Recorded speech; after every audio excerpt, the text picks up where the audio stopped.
Welcome to Mad Currency Episode 6. Not our final episode in the season. We're going to keep going all the way to Episode 10. We also want to say thank you to our good friend at Light Gaming Design, who provides fair prices and great graphics. Prices are negotiable based on what you want in your custom design. I'll put his Twitter up on my homepage again, and I'll put his Skype up. And I'm going to put his portfolio up too as well, so all you can see what he does. He does great work. So we're going to go ahead and jump in. Thanks to GEP USA and GEP Canada for their support in getting our information for this episode. So we're going to go ahead and get started with the euro holding at $1.12 to the American dollar, almost $1.13. Still down because of the Swiss franc privatizing. Billions were lost in exchange rates, and the value plummeted. We're talking this time last year, the euro was in the $1.30 ranges. So it really just plummeted. Our British pound's holding at $1.50. British pound is such a stable currency, and if it does move down somewhere, it usually stays there for a while, making it more predictable. But the British pound is down because of the euro and the Swiss franc, which the Swiss franc is holding at $1.08. We're going to jump all the way across the world and go to the Australian dollar, which is 77 cents to the American dollar. Still hanging low in the upper 70 ranges. It's going to keep going down here. We're going to keep an eye on that for you, and we're going to make sure we do some good predictions here, because the Australian dollar is a little bit hard to predict, because it was holding in the lower 80 ranges, but then it just drops. Then it goes back up, then it drops even more. We're seeing a uncertain correlation with it. The Canadian dollar is at 78 cents to the American dollar. They're having a lot of debt issues up there, and they're making a lot more money. They're literally just printing it off, sheet after sheet. So that decreases the value. It's sort of like if you're in a store. If there is only 5 generators left, they're going to raise the prices so only the people with more money buy them, and people who really need them buy them. Supply and demand. The less there is of something, the more it costs. Next, we're going to go to our Chinese yuan, which is 16 cents like usual. It just stays there at 16 cents to the American dollar. Also, now we're going to get into our stocks here. The market was absolutely appalling. It was appalling this week. I mean, I looked at the NASDAQ every day except for midweek, and I just wanted to vomit all over the place. It was ridiculous. It was absolutely ridiculous. Dow is minus 251 points. NASDAQ down 48 points as of Friday. These are the end of the weeks. S&P 500 is down 26 points.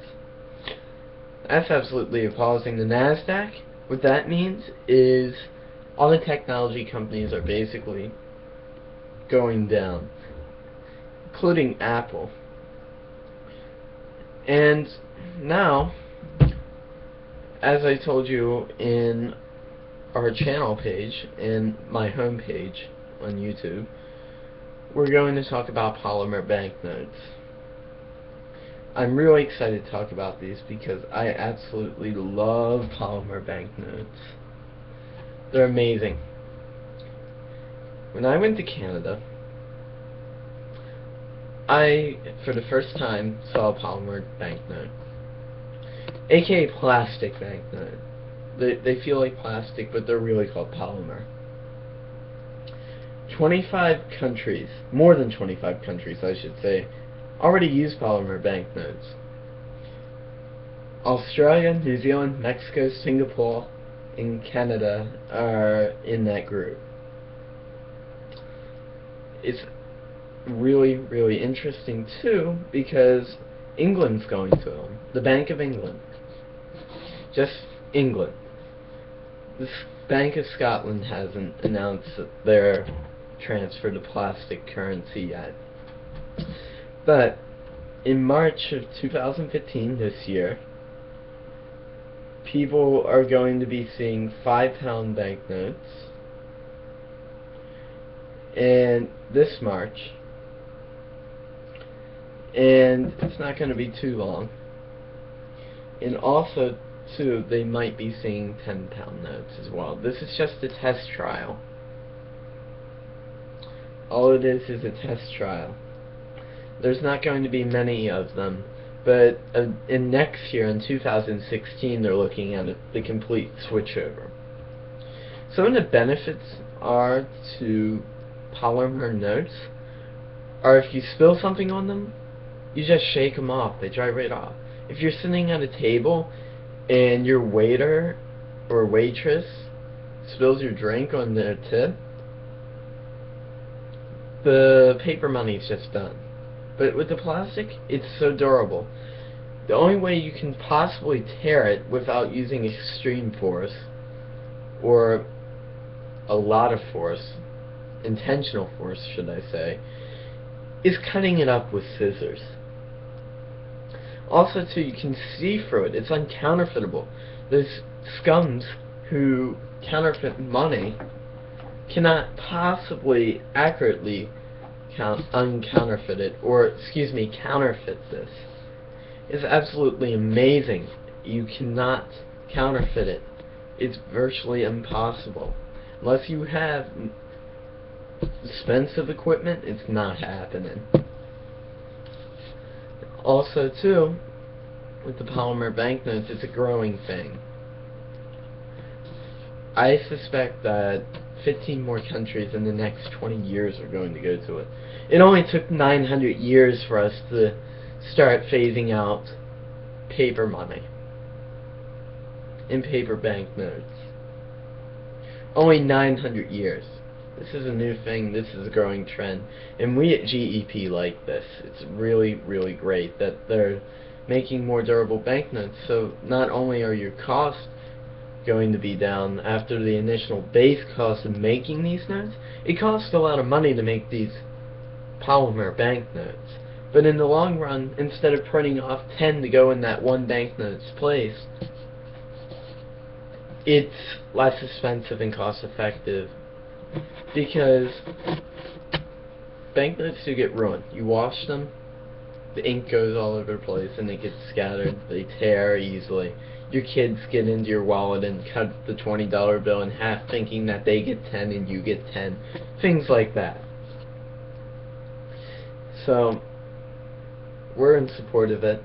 It's great.